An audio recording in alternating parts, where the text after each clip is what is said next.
Scan now. Meet Sovi, your new AI study buddy. Finding the relative position of two moving students on a graph is actually quite simple if you focus on the gap between their individual lines.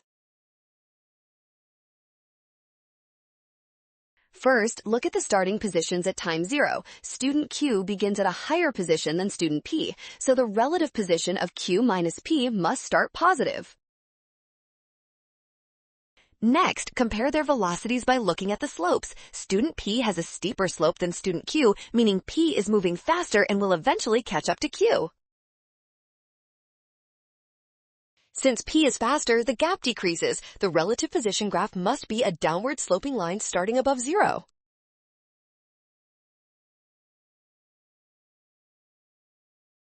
Well done! Scan the code to learn with Sovi. Watch signs, avoid rushing, and trust given data to check your steps.